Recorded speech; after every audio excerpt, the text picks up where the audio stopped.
హనుమకొండ జిల్లా కమలాపూర్ మండల కేంద్రంలోని ప్రాథమిక వ్యవసాయ సహకార సంఘం పెస్టిసైడ్స్ గోడౌన్ వద్ద యూరియా కోసం రైతన్నలు గంటల తరబడి లైన్లో నిలబడి అనేక ఇబ్బందులు ఎదుర్కొంటున్నారు.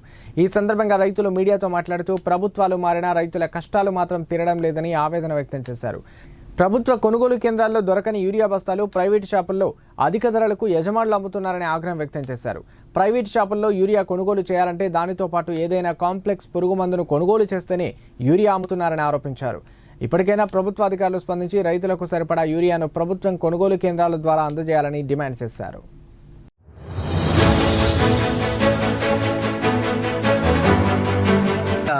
షాపులలో మన ఫెర్టిలైజర్ షాపులలో పోతే యూరియా బస్తాలు దొరకట్లేదు.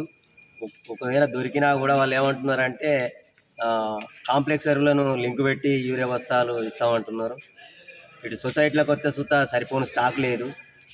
లైన్లు కట్టి ఆధార్ కార్డు పెట్టి లైన్లు కట్టి మనిషికి 2 బస్తాలు ఇస్తామంటున్నారు. అది కూడా స్టాక్ లేదు. ఇప్పుడు ఏ దుకాణంలో పోయినా చూత లింకులు పెట్టి కాంప్లెక్స్లు తీసుకోమంటారు. ఇప్పుడు కాంప్లెక్స్లు వేసుకునే సమయం కూడా కాదు, నాటేసేటప్పుడే కాంప్లెక్స్లు వాడాలి. ఇప్పుడు మా కాంప్లెక్స్లు తీసుకుపోయి వాటి పక్కకి వేసుకునే పరిస్థితి ఏర్పడుతుంది. ఈ బత్తాలు కూడా ఏ లింకులు లేకుండా ఇవ్వడం కోసం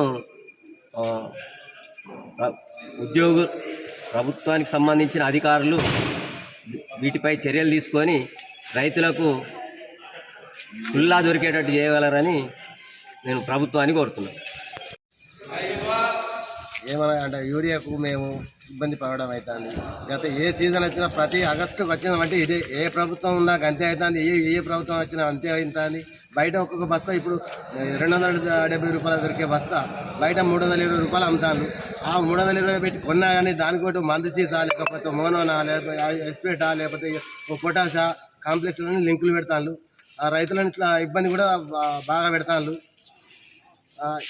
ఈ ప్రభుత్వం అయినా చర్య తీసుకొని ప్రతి బయట షాపులనైనా కూడా ఏది లింకు లేకుండా కూడా బస్తా దొరికేటట్టు 270 రూపాయలకు సొసైటీలో ఉంది. బయట ఇప్పుడు వాళ్ళు 300లకు అమ్ముతాను.